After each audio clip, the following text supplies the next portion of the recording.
an occasion for Isaiah, right? Bibliography is given for Isaiah. Now let's look at the historical background and occasion. Very important, because Isaiah is often misquoted, often preached. A lot of people preach, so it is something we need to look at. All right, historical background for Isaiah.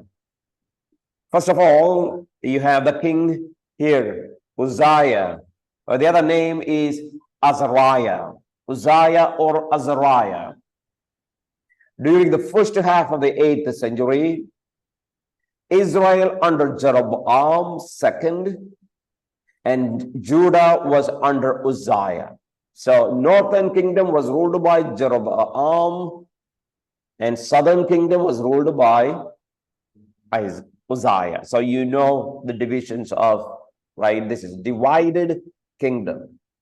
The united kingdom that was ruled by Saul, David, and Solomon was divided into two, the north Israel and south Judah. So you have Uzziah ruling south.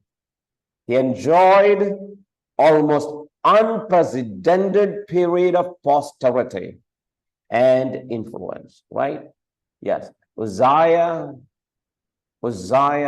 enjoyed unprecedented period of posterity.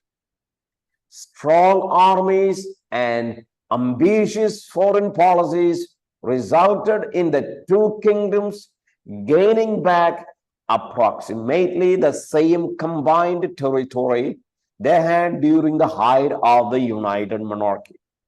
So that means, you know, there are other kingdoms invaded, but now during these two kings, almost they had the same amount of lands that they had during the time of Solomon, because Solomon was the king who had the entire land that was promised by God.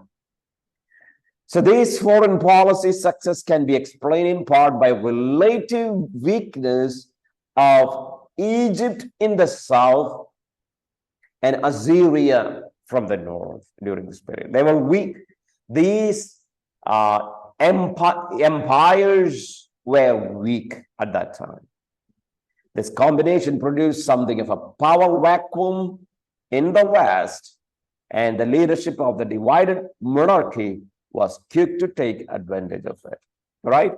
So that is what we need to learn about the background of Israel and Judah, the northern kingdom and southern kingdom. Now we need to talk about Tiglath-Pileser. Tiglath-Pileser III, or he is also known as Pul, right? It's a short form.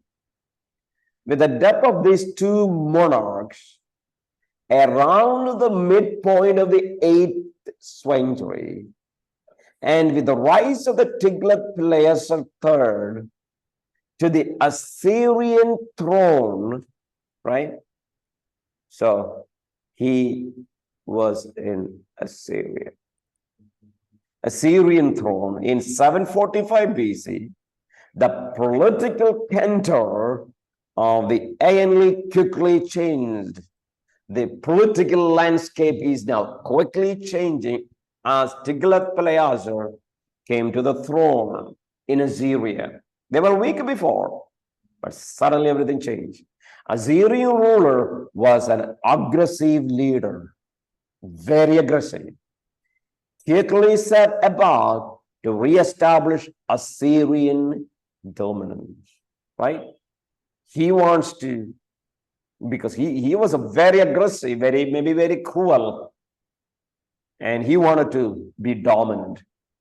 The first campaign, in his first campaign westward in 743 BC, he ruthlessly subjugated Aramean city states of Hamath and Arpad, and forced other smaller kingdoms of Syria and northern Palestine, including Israel under Menahem. Right? So he started to attack the northern cities, right? And to pay tribute in order to escape similar fate. So everyone should pay tribute to Assyria, to the king Tiglath-Pileser. Otherwise, he will come and depose everyone. In 734 BC, Tiglath initiated a second campaign to consolidate previous gains and expand the territories already subjugated. Now, second campaign began. He wants to reiterate, he wants to expand, he wants to consolidate power. Chafing under the heavy tribute exacted by the Assyrian monarch, and they had to pay heavy tax and tribute. Number of small states, including Syria, right, ruled by Rezin, important figure. Remember Rezin? You need to know in order to interpret Isaiah. So ruled by, Syria was ruled by Rezin as a small, and Israel ruled under Pekah, another king, in 742, 732 BC, allied against Assyria in what known as the Syro-Ephraimite coalition. So Syria was under Rezin, Israel was under Pekah. So Rezin and Pekah joined together against Assyria.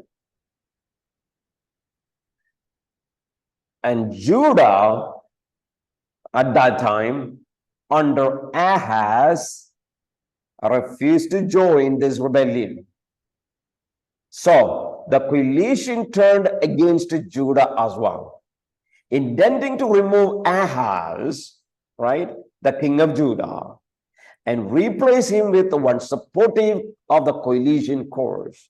So you have Rezin from Syria, Pekah from Israel, right? Israel. Then now you have Ahaz in Judah, but they both joined together against Assyria. They wanted Ahaz to join with them, but Ahaz did not join. So they wanted to remove Ahaz from Judah, from the throne, from the coalition. Ahaz rejected, right, Isaiah's counsel to trust in the Lord, all right, fearing the coalition, right, this coalition of Pekah and Rezin. They were trying to attack Ahaz. Ahaz rejected the counsel of Isaiah. Isaiah said, Ahaz, you should trust in the Lord. But he turned, who? Ahaz turned Assyria for the help. Ahaz turned to Tiglath for the help. Tiglath was more than happy to oblige Ahaz, and by 732 BC, had forced Damascus to surrender and had captured Gilead and Galilee, taking many Israelites to captivity, or Israelite captives to Assyria. So Tiglath came and invaded. He dethroned, Syria. Damascus was surrendered. Gilead, that Galilee, was invaded. The northern part of Israel was invaded.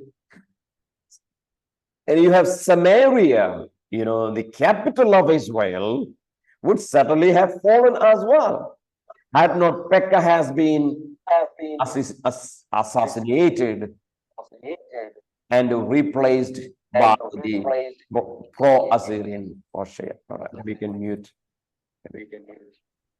If it is not muted, please mute. All right. So what happens? Tiglath-Pileser came and he invaded many part of the northern kingdom, many part of the kingdom. Surely Samaria would have fallen as well had not Pekah had not been assassinated, but Pekah had been assassinated, and therefore Samaria was not fallen, and it was replaced by pro-Assyrian, that is Hoshea, right? So instead of Pekah, the ruler of Israel, a new king was enthroned by Assyria. His name is Hoshea. All right. So now you understand a little bit about Tiglath-Pileser, right? The second person important who was the ruler of Assyria came, became big power, invaded part of the invaded Syria and part of the northern kingdom. Now to look at the third person. Who is the third person? Shalmaneser fifth. In 727, Tiglath from Assyria, the emperor, died and was succeeded by his son Shalmaneser fifth. Number of the western states, including Israel, took advantage of his transition in leadership to overthrow Assyrian sovereignty and cease paying tribute. Now, the moment Tiglath died, the western state like Israel took advantage of that. They stopped paying tribute. Shalmaneser moved quickly against these states, regaining control of Phoenicia, Philistia by 725 and laying a siege to Samaria. He laid a siege to Samaria, encamped. After a bitter 3 years of siege, finally Samaria fell in 722 BC. Very historical date. 722 BC. Israel fell. Its population deported, right? All the Jewish people who are in that northern kingdom, Samaria, Israel, deported to Assyria, taken to Assyria. Territory resettled by captives from other land, and even including Babylonian. Other people, Shalmaneser brought people from other nations, brought to Israel, repopulated. A lot of Jewish people were taken from Samaria to Assyria, and Gentiles were brought into Israel and repopulated the land. It was Shalmaneser fifth who did. So 722 BC is the time of the fall of Samaria, right? Fall of Samaria. And so the northern kingdom, Israel, is actually no more as a Jewish state. So you have only the southern kingdom now remaining, right? But even by this time, 722 itself, Babylonians started to live in the northern kingdom, Israel. Fourth important person. So we looked at now Shalmaneser, we looked at Tiglath-Pileser, we looked at Uzziah or Azariah. These are all important figures in interpreting Isaiah. Fourth is Sargon II. Sargon II. At about this time, Shalmaneser also died and was replaced by his successor, Sargon II. Number of the western states, including Egypt, again saw in the transition an opportunity to overthrow Assyrian hegemony. Because Assyria was a great empire. and you have Tiglath-Pileser was in power, Shalmaneser V was in power. Now the successor came, Sargon II. Egypt was not a great power at that time. Egypt was declining, and Egypt saw an opportunity to overthrow the Syrian hegemony. As a consequence, Sargon sent his forces on several Western campaigns. The first in 720 and second in 716, in both of which he subdued the coastal provinces along with Egypt, right? Egyptians could not defeat Assyrians. There is no mention of Judah being attacked in either of these two campaigns by Sargon II. It may be assumed that Ahaz remained loyal to Assyria throughout his terror, because who was ruling Judah? Ahaz. King Ahaz was ruling Judah at that time, right? Therefore, Sargon II did not attack Judah. Judah spared all these years. They attacked the north, they attacked the south or the west, that is Egypt. Following the death of Ahaz in 750, Hezekiah began implementing a series of religious reforms. Now, after Ahaz, the next person comes in Judah, Hezekiah, began implementing a series of religious reforms and reforms to return the nation to the worship of Yahweh. Right?